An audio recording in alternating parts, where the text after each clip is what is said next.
MP board class 10th वाले सभी बच्चों का अब आ चुका है गणित विषय का सेट सी आपकी स्क्रीन के सामने। प्यारे विद्यार्थियों, जो क्वेश्चन पेपर बता रहा हूं आपको वापस मैं पुनः यही कहूंगा कि आप सभी विद्यार्थियों को मेरी इस क्लास को ध्यान से देखना है और पूरी क्लास को देखना है। प्यारे विद्यार्थियों, ये क्लास 100% आपकी परीक्षा में आ रही है और जितने भी बच्चे हमारे साथ जुड़े हैं प्यारे विद्यार्थियों, आप विश्वास कीजिए कि मैंने इंग्लिश का पेपर बताया था, इसी के बाद मैंने संस्कृत का पेपर बताया था। 100% में से प्यारे विद्यार्थियों में ये नहीं कहूँगा कि 100% पेपर बना है, नहीं बना है। 95% पेपर मेरे द्वारा बनाए गए वीडियो से बने हैं, प्लस संस्कृत का बना है, ये आप सभी बच्चे जानते हैं। तो ये गणित विषय का पेपर भी पूरा का पूरा बता रहा हूँ, तो आप इसे क्या करें, एक बार देख लो, एक बार याद कर लो, क्योंकि क्वेश्चन परीक्षा में आएंगे और पूछे आपसे जाएंगे, तो ये पूरा का पूरा पेपर सॉल्यूशन के साथ बता रहा हूँ। क्वेश्चन आप देख सकते हैं आपकी स्क्रीन के सामने। प्यारे विद्यार्थियों, वो क्वेश्चन आ चुके हैं जिनका आपको बेसब्री से इंतजार था, और जो प्रश्न आप पढ़ते हैं वही प्रश्न मैं लेकर आ रहा हूं, और जो क्वेश्चन बता रहा हूं इन्हें आप एक बार जरूर याद करें।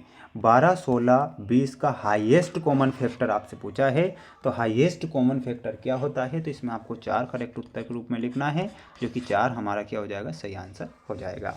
चैनल पर अगर हमारे साथ जो बच्चे नए जुड़े हैं, तो प्यारे विद्यार्थियों, मेरी मेहनत अगर आपको अच्छी लगती है तो आज चैनल को सब्सक्राइब जरूर करके रखें।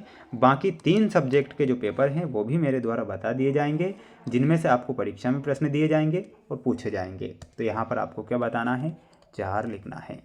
रेखिक बहुपद की घात होती है, तो रेखीय बहुपद की घात कितनी होती है, तो इसमें आपको लिखना है 1। समीकरण निकाय a1x plus b1y plus c1 बराबर 0 तथा a2x plus b2y plus c2 बराबर 0 के एक अद्वितीय हल होने की शर्त लिखिए। तो शर्त हो जाएगी a1 बटे a2 बराबर नहीं b1 बटे b2। तो ये आप क्या करेंगे, ये ध्यान रखेंगे। एक बार सभी बच्चे, मेरे सभी प्यारे विद्यार्थी, मेरे सभी छोटे भैया बहन, एक बार वीडियो को लाइक ज़रूर कर दें, ताकि मैं आपकी इसी प्रकार हेल्प करूँ और दिल से आपके लिए मदद करूँ, यही मैं आपसे कहना चाहता हूँ। क्वेश्चन है, द्विघात समीकरण ax² plus bx plus c बराबर 0 a बराबर नहीं 0 में 2 बराबर वास्तविक मूल होंगे यदि b² माइनस 4ac बराबर 0 हो।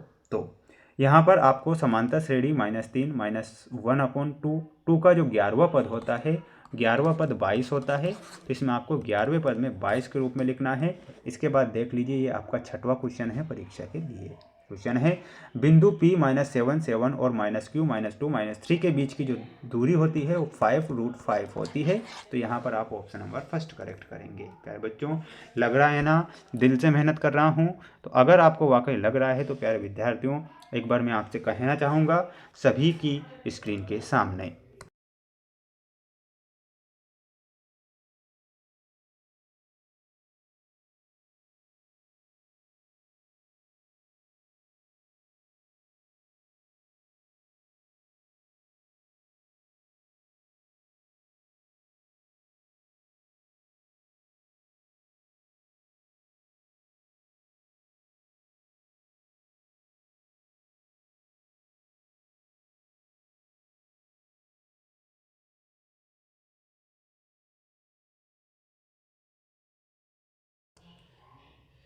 इसके बाद देखिएगा आपका अगला क्वेश्चन आपकी स्क्रीन के सामने है। रिक्त स्थानों की पूर्ति इसमें आपको करना है। इसमें आप देखिएगा, द्विघात समीकरण ax² plus bx plus c बराबर 0 a बराबर नहीं 0 के लिए विविक्तिकर d बराबर क्या होता है, तो d बराबर आपको क्या याद रखना है, जल्दी से आप मुझे इसका आंसर बताएंगे कमेंट बॉक्स में। देखते हैं सबसे पहले इसका आंसर मुझे कौन यहाँ पर बताएगा, ये आप ध्यान रखेंगे, ठीक है। तो d बराबर आप क्या बताओगे, मैं आपको बता देता हूँ, और वो हो जाएगा b² माइनस 4ac, ठीक है। तो ये आप यहाँ पर लिखेंगे। वहीं AP के प्रथम n पदों का योगफल बराबर क्या होता है, तो वो होता है प्यारे विद्यार्थियों n/2 bracket 2a plus n-1d का होल स्क्वायर। सभी वृत्त होते हैं, तो सभी जो वृत्त होते हैं वो कैसे होते हैं, समरूप होते हैं। यहाँ पर आप समरूप लिखेंगे। वृत्त तथा उसकी स्पर्श रेखा के उभयनिष्ठ बिंदु को क्या कहते हैं, तो उसे कहते हैं मूल बिंदु। क्या कहते हैं, तो उसे मूल बिंदु बोला जाता है। तो यहाँ पर मूल बिंदु लिखेंगे, सॉरी मूल बिंदु नहीं होगा, स्पर्श बिंदु होगा। सॉरी माय डियर फ्रेंड्स, यहाँ पर आप स्पर्श बिंदु लिखेंगे। क्या लिखेंगे? स्पर्श बिंदु। किसी प्रयोग की सभी प्रारंभिक घटनाओं की प्रायिकताओं का योग होता है, तो योग के रूप में आपको 1 लिखना है। वृत्त के किसी बिंदु पर स्पर्श रेखा स्पर्श बिंदु से जाने वाली त्रिज्या पर होती है, तो वो क्या होती है? इसमें आपको लंब करेक्ट आंसर के रूप में लिखना है, जो कि लंब हमारा सही होगा। ये आप ध्यान रखेंगे। सभी स्टूडेंट्स स्क्रीनशॉट आप लेके चलें, अच्छे से मेहनत करते चलें। दिल से आपके लिए मेहनत करूँगा। और प्यारे विद्यार्थियों, जानते हैं आप सभी बच्चे कि मेरा चैनल दिल से मेहनत आपके लिए कर रहा है। अर्धगोले का वक्र पृष्ठीय क्षेत्रफल पूछा है, तो इसमें आपको लिखना है 2πr²। वहीं बेलन का वक्र पृष्ठीय क्षेत्रफल के रूप में 2πrh करेक्ट करना है, जो कि सही होगा। वृत्त के एक त्रिज्यखंड का क्षेत्रफल पूछा है, तो इसमें ऑप्शन नंबर F से मिलाएंगे। वहीं कोट A का मान बताना है 1/10A, यानी कि option number C। Cosec square A का मान पूछा है, तो ऑप्शन नंबर B से मिलाना है। वहीं साइन 0 डिग्री का मान पूछा है, तो 0 बताना है, इसमें आप ऑप्शन नंबर A से मिलाएंगे। तो आप क्या करें, एक बार स्क्रीनशॉट ले लें सभी विद्यार्थी, और अच्छे से क्या कर लीजिएगा, याद आप इसे कर लेंगे। बढ़ेंगे अगले क्वेश्चन की ओर। देखिएगा अगला क्वेश्चन ये रहा आपकी स्क्रीन के सामने, तो आप यहाँ पर देख सकते हैं और अच्छे से याद आप कर सकते हैं। क्वेश्चन देखिएगा, समीकरण x-2² + 1 = 2x-3 एक द्विघात समीकरण है, तो ये आपको असत्य के रूप में लिखना है। वहीं समांतर श्रेणी 3/2, 1/2, -1/2, -3/2 का सर्वांतर -2 है, ये गलत होगा। सभी समबाहु त्रिभुज समरूप होते हैं, ये भी गलत लिखना है।